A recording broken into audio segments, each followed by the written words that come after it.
Drive. Today I have the pleasure of Sally Orange, who has been on this podcast twice before, so a record of 3 times. Welcome, Sally. Thank you, Julian. Thank you. Wow, record holder. Record holder. Well, you are a record holder, a Guinness World Record holder, I know. And also have Felicity Ashley, who's also been on before. And so it's a real pleasure to have you both. Good to see you, Felicity. Thanks for having us. Yeah, so the reason I reached out to you two is that recently you've done an amazing endurance event, doing the highest marathon in the world. And I just thought there's some lots of insight that would come from that. But I'll just introduce to people who you are. So Sally, you are an MBE. You're a former British Army major, endurance runner, adventure athlete, and a mental health campaigner who holds multiple Guinness World Records. You've served 22 years in the Royal Army Medical Corps as a physiotherapy officer, which included an operational duty tour of Afghanistan. Felicity, you are a former marketing leader, a transatlantic rower, cancer survivor, an award-winning mindset expert speaker. You're a mother of 3 who faced and conquered immense challenges, giving you a unique perspective of overcoming adversity. And that's what we're talking about today. You two ladies, I'm very fond of what you're doing, and I'm inspired by what you do. And I think it's good for people to know and hear of all how you do it, and bring some real value to people. But before we get into that conversation, I'd like to ask Sally, what do you love about what you do? Oh, thank you for that lovely introduction, first of all. I was in the army, as you mentioned, but unfortunately my mental health really struggled, and I was medically discharged from the army as a physiotherapist. So I kind of turn that around, and I don't really do that anymore. I lost so much self-confidence with that, and I now am a professional speaker and mental health campaigner. So speak about mental health. It was something that I didn't speak about for 20 odd years, and I suffered because of that. And basically, I don't want anyone else to have to suffer in the same way that I did. And I know if I had felt that it was okay to talk about it sooner, I probably would have got the help sooner and wouldn't hopefully have ended up being medically discharged. And so that's my hope for other people, that there is no stigma, and that the conversations are just flowing and people get the help that they need, and change those conversations essentially. Yeah, thank you, Sally. And what do you love about what you do, Felicity? I mean, there's lots of things I love about what I do, but I think fundamentally it's the realization that my personal experiences can help and inspire other people who might be going through similar challenges or very different challenges. As you mentioned, my background was in corporate marketing, so completely different. And then life gave me this story. And I suppose in some ways I became a professional speaker, slightly not quite kicking and screaming, but it was certainly something I'd never planned to do. And it was really when so many different conversations ended up with the kind of question, have you thought about speaking and sharing your story, that I eventually thought, well, at least I'd better look into this. And actually it's an enormous privilege to be able to talk to people, or actually now through writing as well, to talk to people and sharing my story and then helping other people in that way. And the feedback you get afterwards when you hear from audience members who've done something differently, that's what makes it all worthwhile. And you really do realize how, to me, it's just my story, but for other people, it is inspirational, and it does help them. And I think being able to help people is such a privilege, and it's so powerful. But I also love the variety. The people I get to meet, no day is the same. So, I met Sally through speaking. The people you get to meet are incredible, and the conversations you have are so uplifting that, it's just so different to my previous roles and previous life. You've been, I suppose, forced to reinvent yourself, I suppose, in some ways. I have. Yeah, a bit of a midlife pivot. Yes, no, it's great. And you've got a book coming out soon, haven't you? I have, yeah. A week today. A week today, in fact. Oh my goodness, it is a week today. Wow. It is a week today. Yep, drum roll. Mm-hmm. Very exciting. It is exciting. Again, something I never imagined I would do. In fact, I often said I would rather stick needles in my eyes than write a book. But as I say, life gave me a story, and lots of people through speaking, have asked, have you got a book? And eventually I thought I better put the words down on pages and get something out there. So yeah, culmination of a few months hard slog, but something I've really enjoyed, actually. I surprised myself by how much I've enjoyed the experience of writing.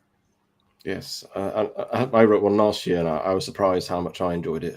I was not really a writer and that sort of type of person, so it was a very good process to go through, actually. It was almost, regardless of what the end point was, it was helpful for me just to actually do it. So yeah, I found that really helpful, which I've heard a lot of people say about writing books.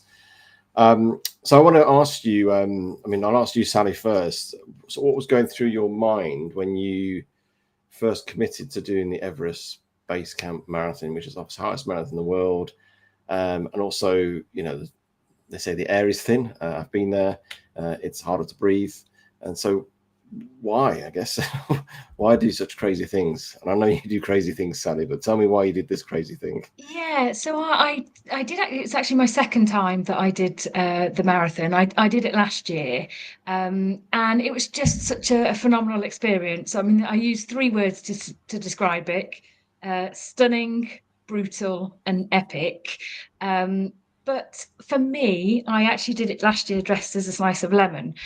So I was ice and a slice, and I did it because the year before I'd done 7 marathons on 7 continents in 7 days to take that mental health message around the world. And my fruit is about really wanting to shout from the top of the world, because people smile and then they'll ask why are you dressed as an apple, orange, or banana? And I say that I want to change the conversation and break the stigma associated with poor mental health. And that starts a conversation quite often. So the Everest Marathon was up there of really taking it to the next level. And what happened last year, I completed it. It was the toughest marathon that I've ever done. And that was I think it was my 84th marathon at the time, but hands down the hardest single marathon. But what did happen, because of me wearing that lemon costume, was my guide ended up asking me what it was about. And like I just explained, I told him, and he opened up about his own struggles. So for me, I was proud that I'd taken on the marathon and completed it, but I was more proud that a male, and particularly a male of a Nepali culture, which is very, very different, felt that they could open up to me about their struggles. We then sort of kept in contact over the next year, and he got help, was diagnosed, got medication, and I wanted to go back. And because he said to me, maybe my story could help other people. And so actually in the meantime, somebody approached me and said, you should do a documentary. So it was a way of being able to go back and document the stories of other people with a bit of my challenge thrown in as well, to really get it out to people. But the documentary isn't necessarily just the story, it's the coping strategies that can be used to help and just show the benefit and the beauty of the outdoors and the impact that it can have on mental health and well-being. So yeah, that was the drive to go back, in a nutshell. And that's fantastic that it actually prompted a real conversation with another guy who then started to do something about it. And I think that's your purpose, that's your passion, is this to make a difference. I know you do crazy things in what you wear sometimes. Just remind us, what were you wearing this year, and what was the story behind that? Yes, so it was a lemon, as I say, last year for a slice of ice and a slice, and so this year for the marathon, I decided to be a slice of lime, still on the same theme. But my zesty surname is obviously the sort of the background to all of this fruit themed fun. But I got thrown my own lemon really a couple of weeks before the marathon, in that I found out that I had breast cancer. So I was desperate still to do the documentary and to go and do the marathon, and really also wanted to show that I'm going to be in control of this cancer. I'm not going to let you control me. I will control you, and you can do it on my terms when it fits in with me. So I consulted with the consultant who was happy for me to delay surgery by a few weeks and actually go and do the marathon. So I thought, well, I'll make the best of the situation. And I dressed as a huge boob. So I really did make a tit of myself on the mountain, but the reactions was incredible. You know, we just had a lot of fun, you know, with it. I was a bit, you know, initially thought, is this culturally insensitive? But never could that have been more untrue, because it, you know, yeah, they just embraced it, and other trekkers embraced it, and it opened up conversation. And you know, it was really emotional at times, because people, you know, again, grown men crying because their sisters had been diagnosed, or you know, family members. And you know, another member of our team, she'd actually she was doing the trek because she'd had the same breast cancer 10 years previous, and she was 71 years old. So you know, it was really great to have that inspiration of others, and yeah, and just make fun of it, really. So I now say to people that I was putting my breast in the limelight. Oh, brilliant. We'll come a bit more to your own sort of cancer journey as well later on. I think it's important to how you're navigating that yourself from your mental point of view, but also you just shared a little bit, you just sort of cracked on a little bit, but also some of the things you're doing to help yourself through that. Come to you, Felicity. You're no stranger to doing big endurance events. So what was the why behind Everest Base Camp Marathon? So the why before me was about marking a point in time. So I was diagnosed with bowel cancer, stage 3 bowel cancer, just over 3 years ago now.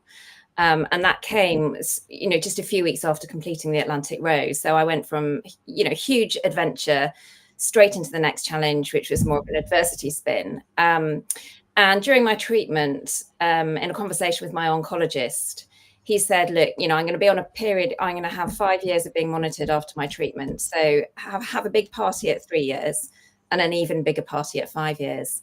So in my head, I always thought, well, I need to mark 3 years in some way, shape or form. And so I took his advice to have a party and added my own little twist, and decided that I wanted to mark that by doing another physical adventure.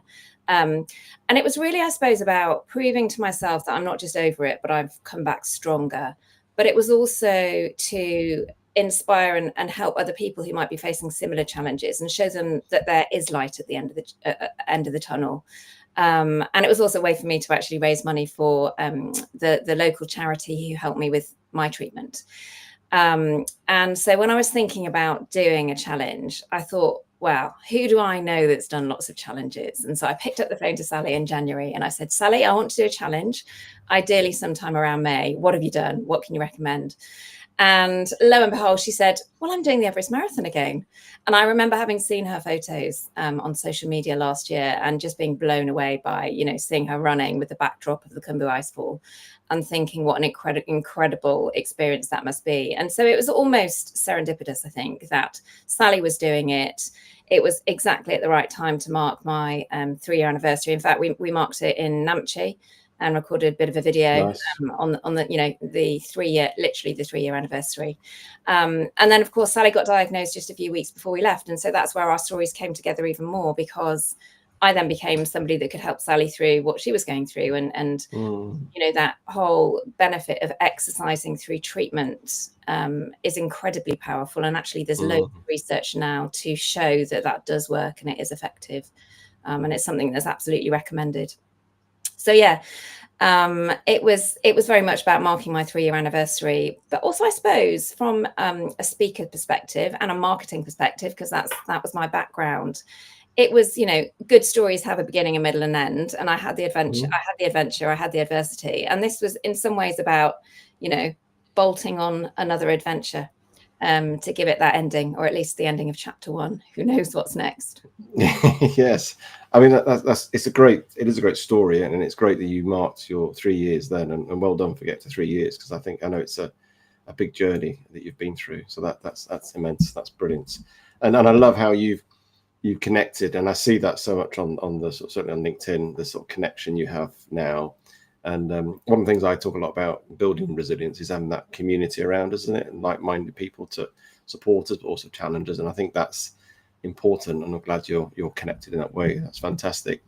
So Felicity, you're standing, because I've been there at base camp, wonderful environment, beautiful mountains. It's absolutely idyllic. It's just glorious. And you're about to run a marathon, which in itself is huge. We mustn't underestimate how big a marathon is. I know it's a little bit more common, but there's still a massive thing to do. But you're doing it in an environment which is a lot more difficult, more rugged, less air, as in less oxygen available, and that type of thing.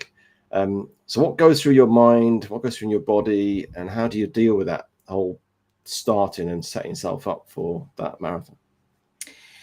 I mean, for me, it was a lot about my training and preparation, and I think we kind of differed in our approaches. So I suppose I'd never done anything at altitude before, and I was very aware of the potential risks of altitude sickness, and potentially even not making it to the start line in the first place. And that's something that I wanted to avoid. And so I did quite a lot of technical training. So I hired a hypoxic machine and slept in a head tent for a month to get my body pre-acclimatized, really, so that my body started going through the physiological changes of adapting to thin air. And I did some exercise with a mask on, so exercising in an environment which simulated high altitude, and I think that was tremendously helpful. And I didn't really struggle with altitude at all. I didn't get any hint of altitude sickness. Now, whether I would have had I not done that training, I don't know. But certainly it gave me more confidence going into it that I had taken kind of precautions and prepared in a way that would de-risk altitude sickness for me. But also I think there was quite a lot of mental preparation going on. And for me, there was such a huge amount of gratitude to be there and to have the health and the fitness to be able to get to base camp and then run a marathon, having been through cancer. That I think that carried me through as well.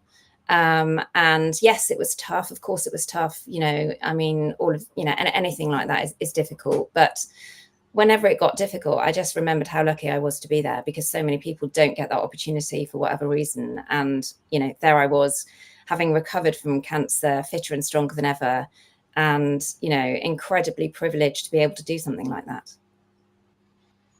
Fantastic. That's great. And Sally, I mean, I suppose we want to talk about the sort of mental preparation, or the mental way of how you're going to prepare when you're standing at the start. And I know I supported you when you did your 7 marathons, 7 continents, 7 days, which was immense. And it's still a photograph of you I use when I talk to people about it. So you're being pushed out everywhere I talk about things about resilience. So yeah, because I'm very sort of proud of what you've done and how you did it. So what was your mental sort of training for it? Yeah, very, very different to Felicity's. It didn't really involve much physical at all, partly because I had an injury. I had a foot injury. But earlier this year, I had actually climbed the majority of Mount Aconcagua in South America. So I had found the lump just before I went, and I got to 6,400 meters. So I knew that altitude or the cancer wasn't affected by altitude. So I had that stashed away. And I still remember from the work that we did together about the cookie jar, and the metaphorical cookies that are the things that we've already achieved in life, the tough things that we've done. So I had this metaphorical cookie that I could reach upon. So I did do the London Marathon 3 weeks after the diagnosis in the boob costume, and I had to walk that. But that was my 86th marathon. I know in my head I can complete a marathon. I'm not the fastest, I'm not the fittest, I'm never going to be the fastest, I'm never going to be the fittest. But to me, it didn't matter, because it's about going out there, having fun, raising awareness. And so I was able to complete that in just under 6 hours for that one. And pretty much for the Everest Marathon, you double whatever your normal marathon is. And it was almost, it took me nearly 12 hours, which was an hour and a half more than it took me last year. I had some other complications, unfortunately, of a chest infection and diarrhea on the morning of the actual marathon. But it was that pulling on that you've done this before, you're going to be able to do it. It really is that mindset, I think, is probably so strong. And I did find it difficult.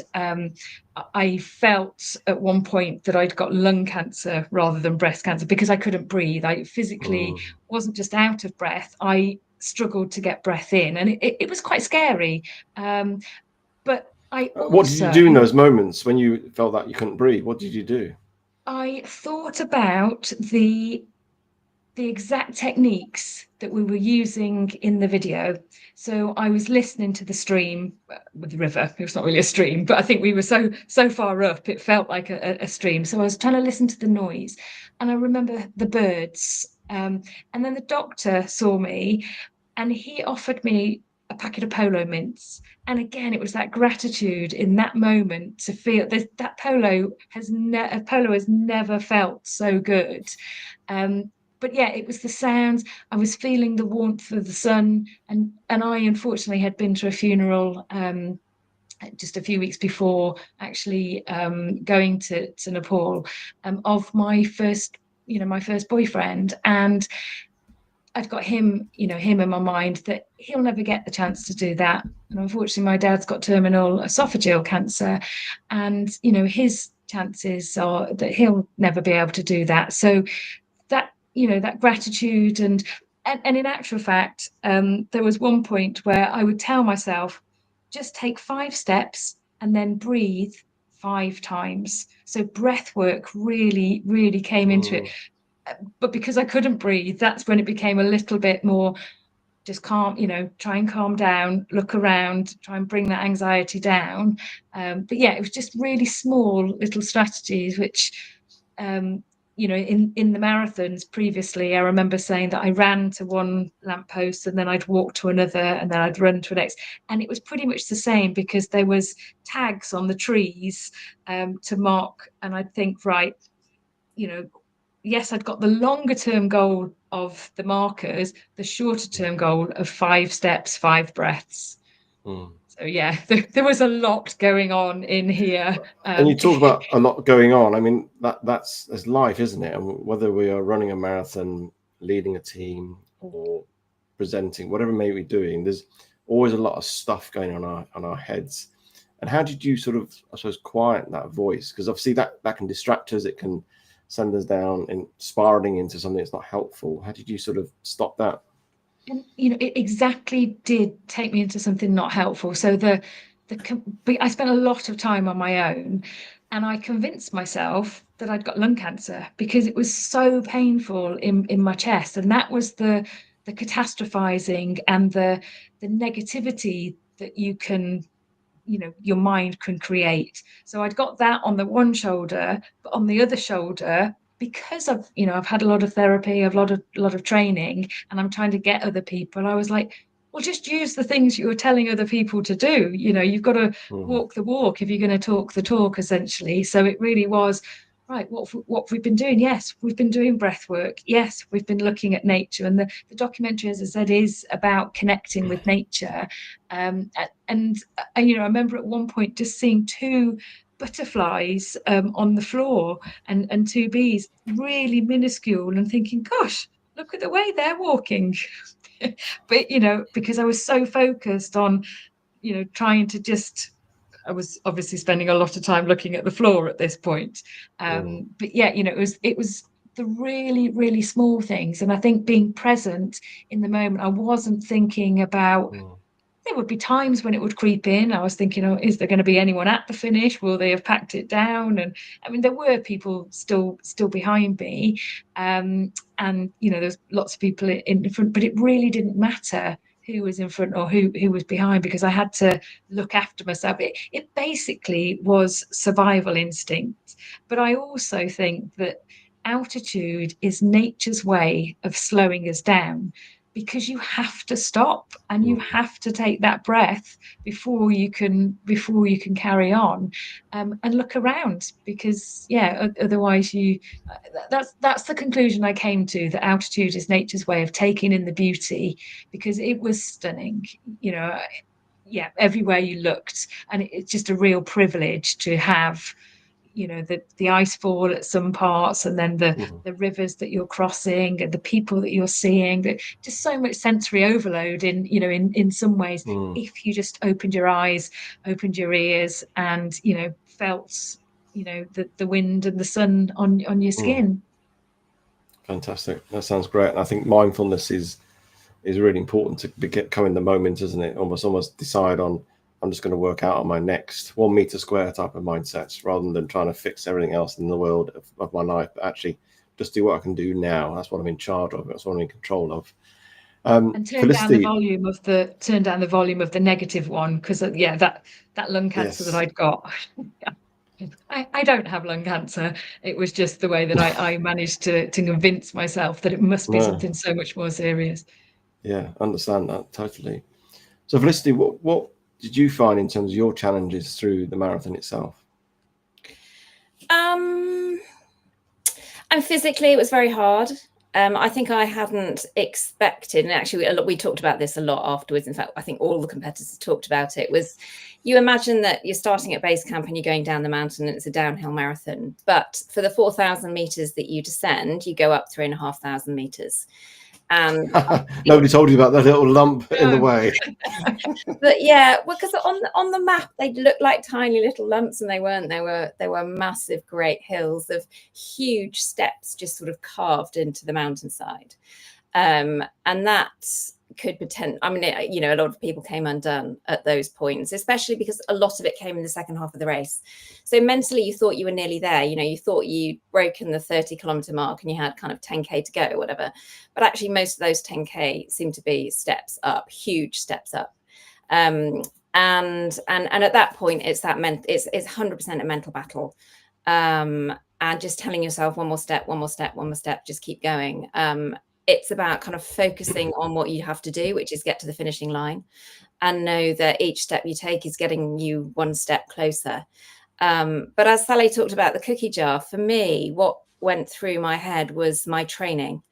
And as I was kind of taking these steps up and it was punishing, I was just remembering the training that I'd done. And the training was so specific to this type of exercise, steps. Literally steps on a box, multiple steps on a box over and over again out with my machine on, extreme incline on a treadmill for hours on end. And I just thought back to those things. I thought, that's why I did this training. And that's making me strong enough to do this now. And it was almost a bit of bloody mindedness as well. I thought, I'm not going to stop. I'm just going to keep going because I've done the training. I know I can do it. So I think we all lean on slightly different things. There's definitely an element of focusing on the job in hand and kind of trying not to let other things distract you. But also for me, it's about taking confidence in the preparation and the training that I'd done, and knowing that I was fit enough to do it and strong enough to do it, and telling myself I can. And actually, that's something I use a lot, is almost mantras. I probably sound like a madwoman, but things like, if it wasn't tough, everyone would do it, or this is when it really counts, or, I can do it, just one more step. All of those kind of things running through my head. No pain, no gain, you name it, I come up with them. And I kind of rant onto myself as it's hurting to keep myself going. Because it is a mind game, and the mind is so powerful, isn't it? And now that we switch it to a negative or to a positive, makes a huge difference on the rest of our body. And I think I know the cookie jar, I go on about it a lot because I think it's a really powerful thing, but reminding ourselves of things we've already done, have achieved, puts us in that sense of confidence again. Okay, well, I did that. And it builds that confidence, and it builds your confidence in your mind as well. I think it's really helpful to do that. Sorry. I was going to say, just reminding yourself of why you're doing it as well, and having that why or that purpose. And, for me, it was very much about proving to myself that I'm better and stronger. And so that was the driving force. I've got to do it. I've got to get there, because that's why I'm doing it. And I think we would both say, well, I know that we would both say the other thing that got us through was the community, the other runners or walkers or movers in the race, because there would be times when you'd sort of leapfrog, different people. And I mean, there's 32 different nationalities, so you don't all even speak the same language, but you're on the same route and the same journey and going through the same difficulty at that time. And people, the next day you'd see people and you'd be like, oh, how are you? And you were there for me at this time. And, you'd helped other people without realizing it. And that it was so much part of the race the next day of connecting with everybody who'd had that shared experience. And that's something for me this year that I didn't have last year, because I did it completely on my own. Yes, I met people and have stayed in contact with them virtually, but this time to have Felicity to sort of meet up and still have those laughs, and for both of us, laughter played a huge part in getting to the start line. And Felicity mentioned it, we were lucky to get to the start line because not everybody did. There's not many people who to get to an event don't even make it to there for whatever reason. 3 flights, 10 days trekking, and a lot of challenges along the way, sickness, diarrhea, different people, but it's the whole experience, I think, that we took away from it, rather than that just one part. The marathon was just one small part of it, and it really was just one day of a 3-week experience. So it's looking at the bigger picture, as well, and that can help with their going, this is only one day, and actually for me it got harder for the next 2 days after the marathon, because I became more unwell going down, and even though you're supposed to be getting easier, the breathing was getting worse. So I think there's a lesson in that it is looking at the bigger picture of the grand scale of things and the community of people around us. And we've got those memories now that we've got a bigger cookie jar. We need a bigger cookie jar, essentially. Indeed. And I think you mentioning community there, I think it's really important. That's band that round you, but also it is only one day, and that's that perspective, isn't it, of not to get so caught up at that moment, and that's the rest that's going to ruin everything. But also, just to add to that, is that you both took on this challenge, and obviously you've had challenges thrust upon you, which is very different, isn't it? So you embraced, I'm going to do this challenge, like a lot of people do, which is great, and it does push you. But when you get things like cancer, that has chosen you, so to speak, it's very different in that. And Felicity, I just want to ask, having sort of battled with cancer, and you're at 3 years, which is fantastic since the diagnosis, and you've rode an Atlantic as well. How's those experiences change your relationship with endurance events like this, or just life in general, of how you approach things? I think what it's given me more than anything is just this deep inner confidence that I can get through anything. The rowing the Atlantic taught me so much about my own resilience, physical and mental resilience, both through the 2 years of training and then the 40 days it took us to do it. I think, one of the things is about pushing and testing your limits. And I didn't really get to my limits. I felt bulletproof through that. And that proved to be the best preparation possible then for a cancer diagnosis, because I thought, I'm physically fit, I'm mentally fit. I know I can now just apply the same resilience and the lessons that I've learned from the row into this very different challenge. And I approached, whilst it was a very different challenge, I approached it in a very similar way. It was about mindset. Instead of thinking, why me? It was about why not me? It was about having that growth mindset and turning things on their head a bit. But also taking my physical resilience and making sure that I kept active and stayed as physically fit as possible through my treatment, so that I was setting myself up for success. And then that again gave me the confidence just to almost attack anything. I maybe it's a slightly naive sense of confidence I have now, but I don't think there's many things I couldn't do.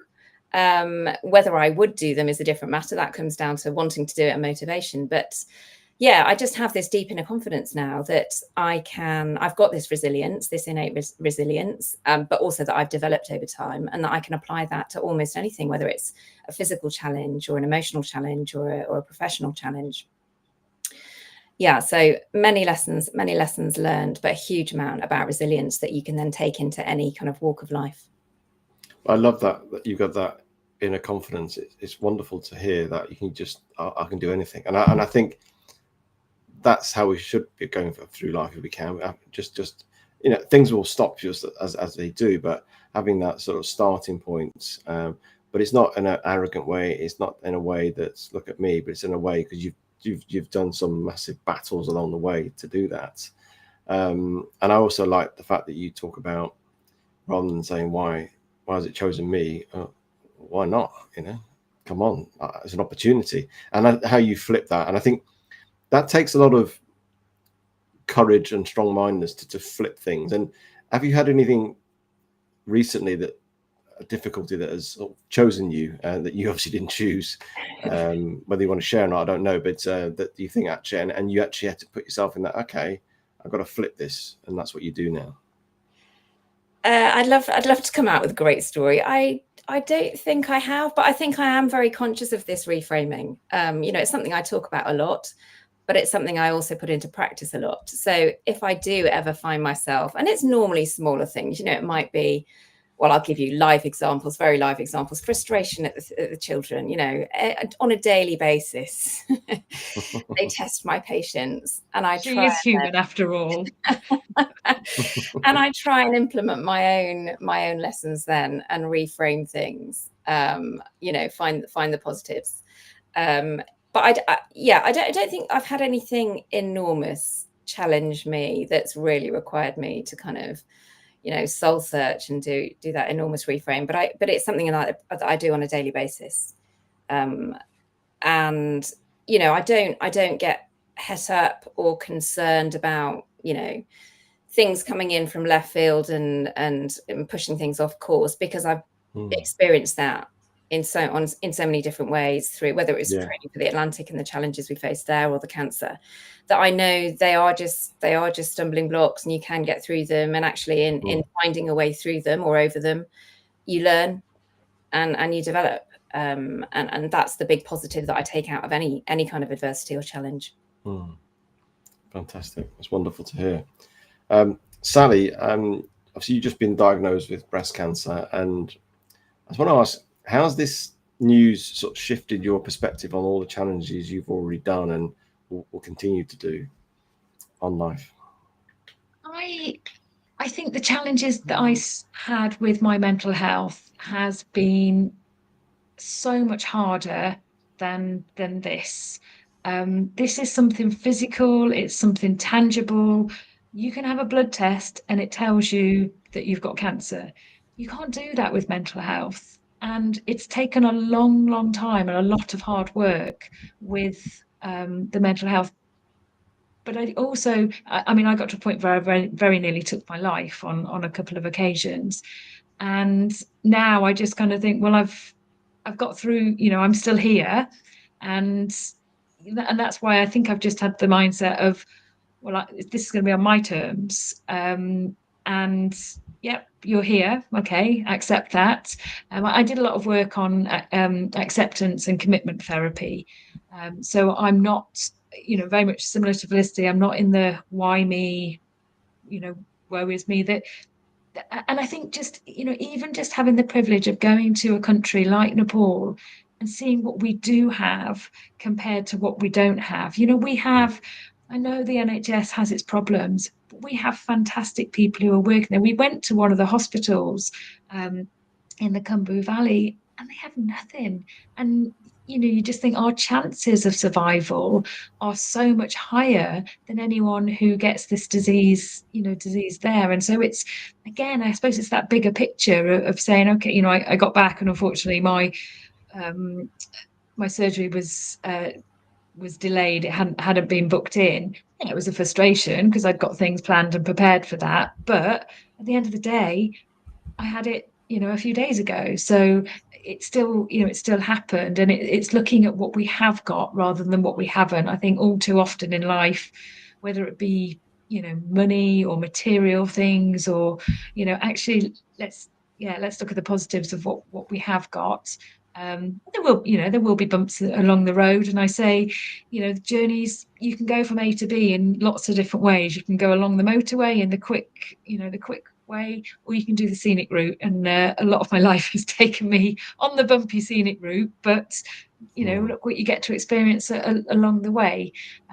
So yeah, I think that's how I'll continue. And again, through everything I've been through, what Felicity's been through, we've got this serendipitous connection that I've now got a role model to go, do you know what?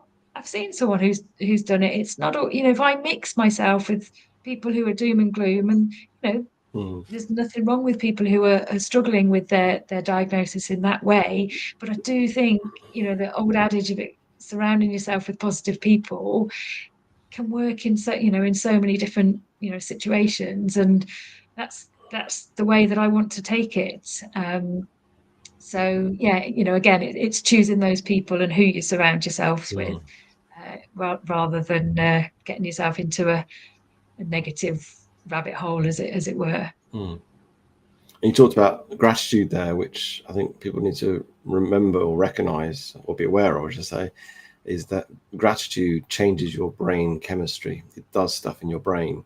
And so, you get serotonin, dopamine, all that things. There's obviously research on all this. And I think it's when we are feeling a bit negative and a bit low, but that gratitude can shift our focus to be more positive and see things that are possible as opposed to what are not possible.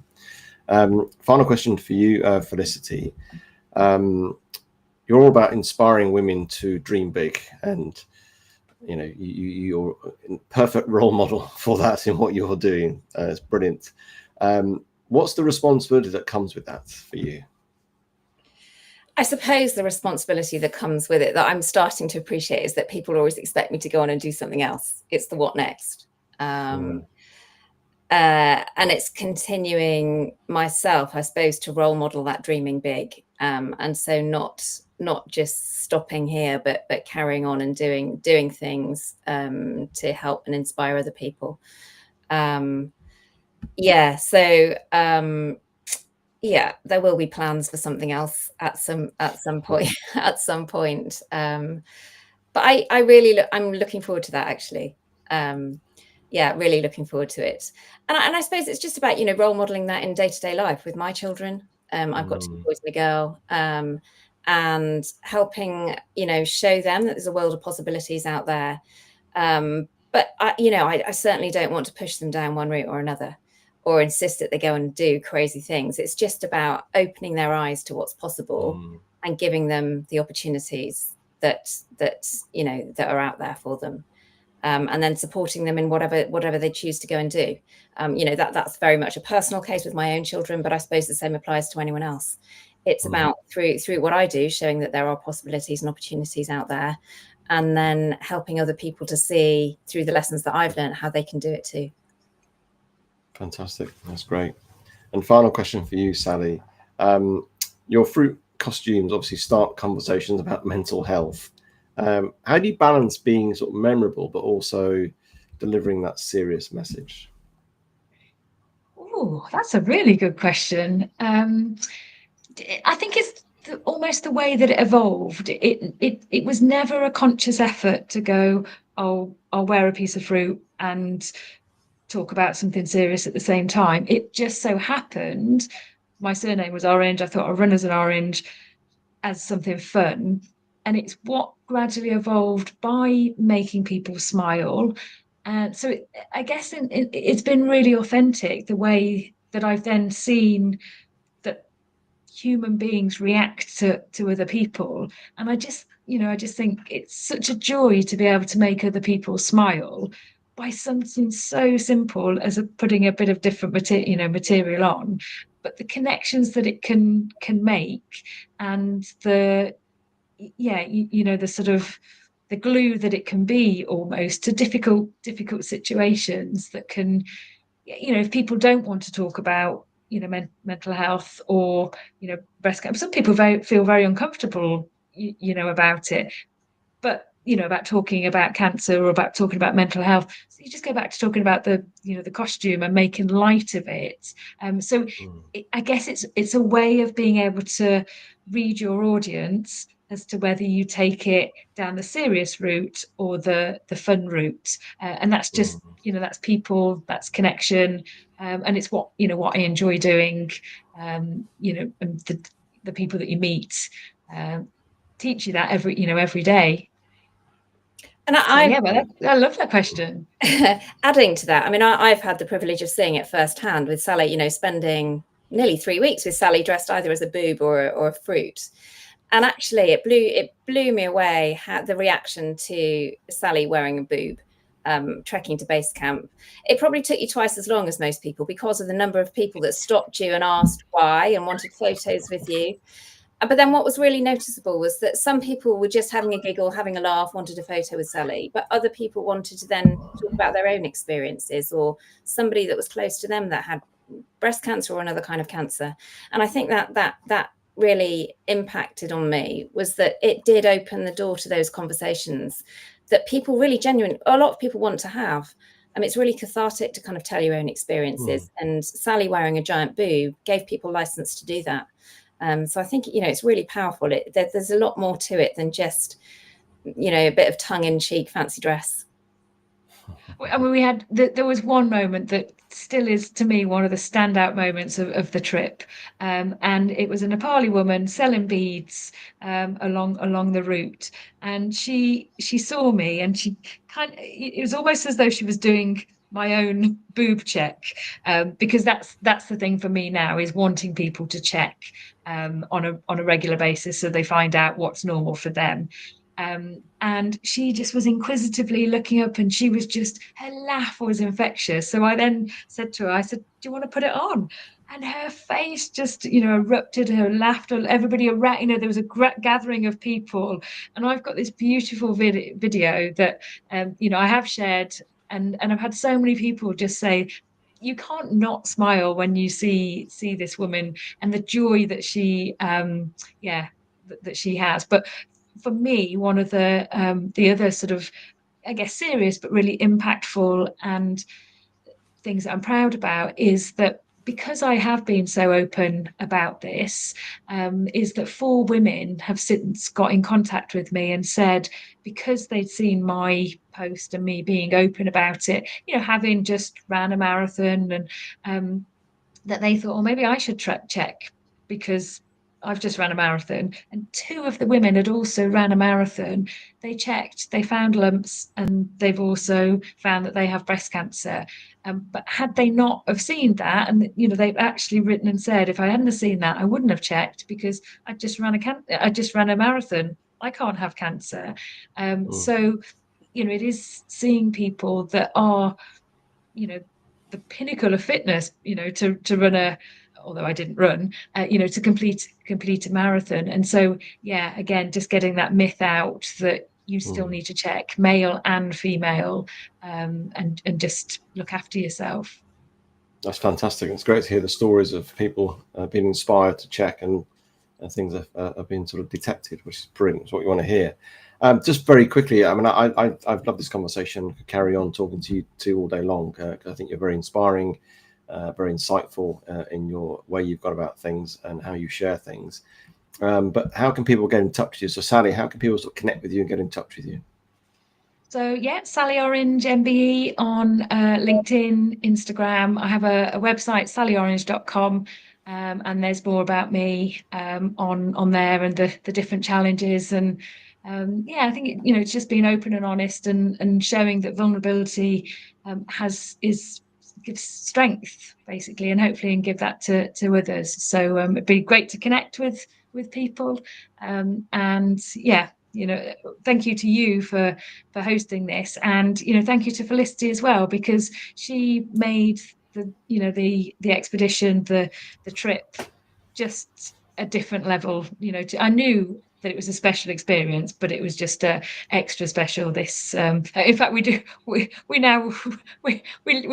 that we sort of we sound like lovers, and we've even got some photos that because it was just such a mutual respect and the fun. And you know, it's great when you meet someone that the first, you know, you wake up at 3 o'clock in the morning and you can laugh, you know, about something. You can wake up laughing and go to bed laughing, and you know, it's finding those people and keeping them by your side. So yeah, thank you to both of you. Thank you, Sally. Back at you. Thank you, Sally. So Felicity, how can people get in touch with you and connect with you? Yep, all the usual places. So my website is felicityashley.com, LinkedIn Felicity Ashley, and at Felicity Ashley Speaker on Instagram. And then if anyone is interested in finding out more about my story, then of course there's the book, which is called Stronger Than the Storm, and that's will be available on Amazon from the 8th of July. Fantastic. And I will put a link in once I get that through onto the actual podcast show notes when it goes out. Thank you. Well, thank you both for taking your time out today. I really appreciate it. Thank you very much for having us. Thank you.